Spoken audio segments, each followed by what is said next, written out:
Olá pessoal, tudo bem? Sejam bem-vindos mais uma vez aqui ao canal Enfiraula. E o nosso tema de hoje vai ser sobre o tempo do jejum pré-operatório, tá certo? E aí, o que vocês acham? Quanto mais tempo de jejum é melhor ou pior para o paciente? Então vamos comigo que a gente vai explanar melhor esse assunto.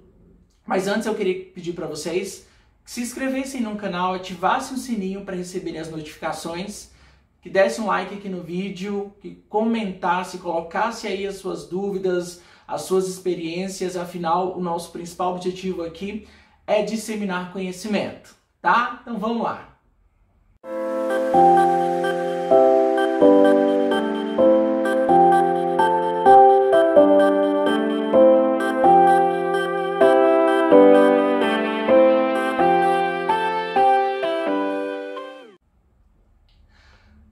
Então vejam só, gente, jejum pré-operatório. Qual que é a finalidade do jejum pré-operatório? A principal finalidade do jejum é garantir a segurança no ato anestésico, porque no momento da indução anestésica, principalmente ali na anestesia geral, o paciente vai ter a perda do reflexo de deglutição. Isso pode impactar, pode gerar um quadro de regurgitação, um quadro de vômito, causando uma broncoaspiração, que consiste na aspiração do conteúdo gástrico para as vias aéreas. Isso vai gerar ali um quadro de pneumonia aspirativa, podendo levar o paciente para um quadro de sepsis, até para o óbito, gente. Então vejam só, é um incidente grave a broncoaspiração. Então o jejum pré-operatório, a principal finalidade dele é livrar o paciente dessa intercorrência, desse incidente, tá certo? Mas a gente não pode exagerar no tempo do jejum. E o que a gente tem hoje preconizado aí, o que é convencional, o que é comum nas práticas de saúde? Os pacientes serem orientados a ficarem em jejum por muitas horas, por muitos tempos, né? Então o paciente ele é orientado a fazer jejum na véspera da sua cirurgia, e aí a orientação é a seguinte: nada pela boca, você não pode beber e você não pode comer nada. E aí os médicos orientam um tempo de jejum ali de 8 horas. Mas é claro que o paciente não vai ficar só 8 horas de jejum. Tem estudos que mostram que os pacientes, eles pensam que quanto mais tempo de jejum vai ser melhor, e eles dobram o tempo do jejum. Então se é para comer a última vez às 22 horas, os pacientes comem pela última vez às 17 horas. Sendo que a cirurgia só vai ser às 7 ou às 8 horas do outro dia, tá? E aí o paciente fica muito tempo de jejum, e o tempo de jejum prolongado vai causar ansiedade, vai causar sede, vai causar fome, e também pode causar vários danos metabólicos, inclusive no intraoperatório e no pós-operatório imediato, tá? Na verdade, não só no pós-operatório imediato, mas os estudos mostram que o jejum prolongado pode trazer danos até 3 semanas após a cirurgia.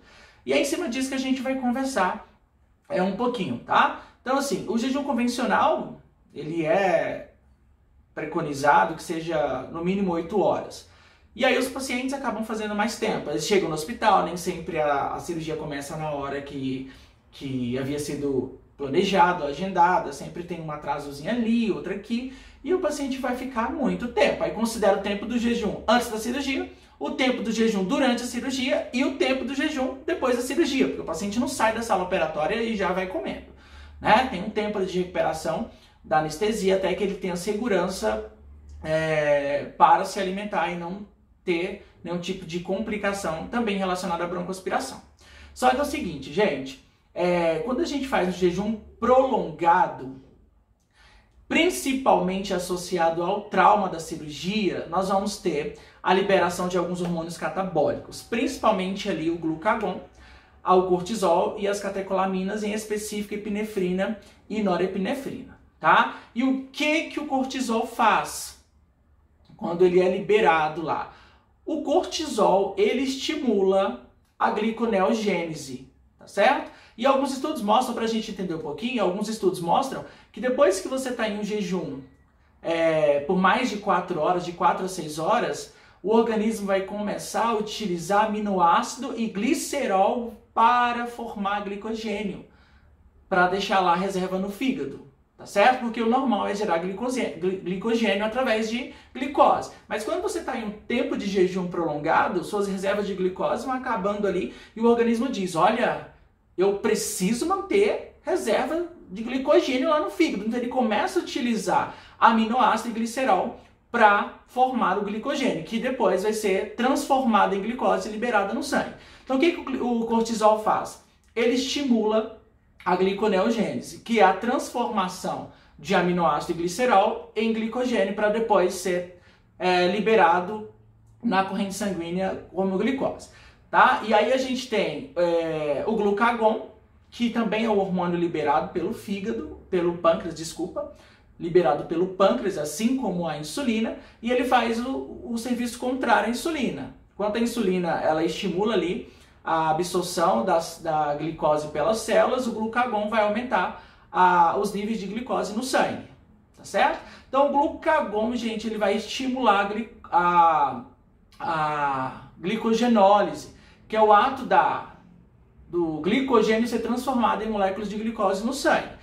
E aí tem as catecolaminas, em específico a epinefrina e a norepinefrina, que também vão estimular a glicogenólise, que vai pedir lá para o fígado transformar o glicogênio em glicose e liberar na corrente sanguínea. E o jejum prolongado associado ao trauma faz resistência à insulina.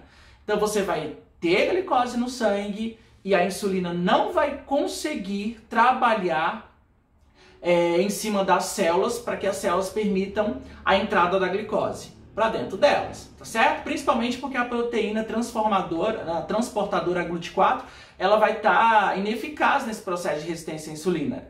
As células vão ficar tão resistentes que elas não vão permitir que a insulina atue ali, permitindo a entrada da molécula de glicose. E se esse processo está inibido, né, as células não conseguem absorver as moléculas de glicose, a gente vai ter um acúmulo de glicose no sangue causando uma hiperglicemia no paciente. E aí a gente pode ter vários danos relacionados a isso. Primeiro, gente, a hiperglicemia pode gerar uma maior chance do desenvolvimento de lesão por pressão, principalmente relacionado ao posicionamento cirúrgico, tá? O paciente pode apresentar uma maior chance de infecção de sítio cirúrgico, até porque ele vai entrar no quadro de desnutrição, impossibilitando o sistema imunológico de reagir em favor do processo de cicatrização, e ele pode fazer aí um processo de cicatrização mais lentificado, ele pode aumentar o risco de infecção de sítio cirúrgico, e o paciente pode entrar em um quadro de desnutrição, mesmo que ele esteja, ou mesmo que ele tenha tido um quadro nutricional bom, prévio, antes da cirurgia. Ele pode apresentar um quadro de desnutrição. Pode aumentar o tempo de internação, pode aumentar a chance de reabordagem cirúrgica. Então, a gente tem várias consequências relacionadas ao jejum prolongado, tá? E quais são as intervenções principais que nós temos? É abreviar o jejum do paciente. Ele não precisa ficar muito tempo em jejum. E o que é preconizado? De acordo com os estudos que foram levantados, a gente tem aqui no Brasil o Projeto Acerto, tem estudos europeus e americanos que falam sobre a abreviação do jejum. E a abreviação do jejum, gente, o principal objetivo dela é nós garantirmos o processo metabólico normal do paciente com a ingestão de carboidratos. Então, quando eu faço a ingestão de carboidratos, eu vou compensar, na verdade, eu vou normalizar ou impedir que haja algum distúrbio metabólico no paciente. E aí não vai ter resistência à insulina. E o paciente vai cursar com suas funções metabólicas normais, reduzindo todas essas complicações que eu falei para vocês. Principalmente a ansiedade do paciente. Tá? Então a abreviação do jejum, além de fazer todo esse equilíbrio orgânico, ele também vai trazer conforto para o paciente. Porque se eu abrevio o jejum, o paciente não vai sentir tanta sede, tanta fome, ele não vai ter tanta ansiedade, tanto desgaste mental ali relacionado a essa privação da ingesta hídrica antes da cirurgia. E aí o jejum, gente, é claro que a abreviação do jejum não é eu permitir que o paciente coma uma feijoada minutos antes da cirurgia, nada disso. Então o que os estudos mostram? Que eu posso permitir que o paciente faça a ingestão de líquidos claros até 2 horas antes da cirurgia, porque os estudiosos provaram que assim o total esvaziamento gástrico após 2 horas de jejum de líquidos. Então, se eu bebo água agora, daqui 2 horas não vai ter mais nenhum resíduo de água no meu estômago. E isso assegura a segurança do paciente no momento da anestesia. Então, o que é preconizado? Que o paciente faça uma restrição de sólidos 6 horas antes da cirurgia, tá? É claro que a gente tem que orientar o paciente a reduzir, pelo menos um dia antes, a ingestão de proteínas, principalmente carne, tá? Gorduras, porque isso demora para ser absorvido. Então ele pode comer, fazer a refeição leve até 6 horas antes da cirurgia e depois ele pode beber água, tomar água de coco até 2 horas antes da cirurgia. Só que eu queria falar para vocês de protocolos. Protocolos servem para padronizar, para deixar isso mais fomentado. Então o que os protocolos falam? Que o paciente pode fazer a ingestão de uma solução rica em carboidrato, principalmente a maltodextrina 12%, 6 horas antes da cirurgia, tomando ele 200 ml, e depois, 2 horas antes da cirurgia, ele vai repetir essa dose de solução com carboidrato. Pode ser com maltodextrina, mais proteína ou só maltodextrina. E aí a gente tem ali Gatorade, né? São soluções isotônicas. Tem no mercado hoje uma solução que é bem específica para abreviar jejum, que é o Fresubin. Então o paciente pode tomar 200 ml 6 horas antes da cirurgia e 2 horas antes da cirurgia. Ele vai ficar saciado, vai reduzir o risco de resistência à insulina e toda essa cascata de complicações que eu falei para vocês, tá? Só que a gente tem algumas contraindicações. O paciente que tem refluxo gastroesofágico muito severo, ele não pode ser incluído aí no protocolo de abreviação de jejum. Pacientes que têm obstrução intestinal ou que têm esvaziamento gástrico retardado, seja por gastroparesia, seja por estenose pilórica, então nesses casos aí a gente não pode abreviar o jejum, aí faz o convencional. Nos demais casos a gente pode fazer, inclusive em crianças, tá? Crianças é fundamental a gente fazer o processo de abreviação de jejum, porque crianças já ficam muito ansiosas, agitadas pelo fato do ambiente hospitalar, enfim. Então se você faz essa abreviação de jejum, você traz uma maior tranquilidade e reduz ainda esses distúrbios metabólicos, tá bom? Então só para ficar mais claro, quem deve orientar acerca do jejum, do protocolo de abreviação do jejum? O cirurgião, no momento da consulta lá pré-operatória, já deve conversar com o paciente e orientar.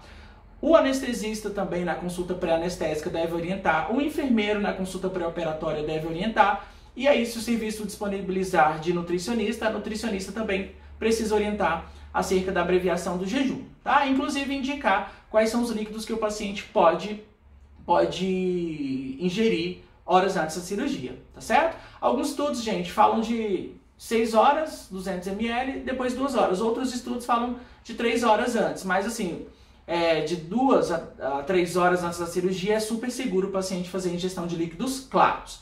Lembrando que o leite é branco, mas ele não entra na categoria, tá certo? Porque o leite ele demora mais tempo para ser absorvido. Isso pode acabar colocando o paciente em risco de broncoaspiração no momento da cirurgia, tá certo, gente? E aí, o que vocês acharam? Gostaram? Já tinham ouvido falar sobre o jejum, abreviação do jejum? Qualquer coisa, pergunta aqui embaixo que a gente vai responder tudo para vocês, tá certo? Então é isso, até o próximo vídeo.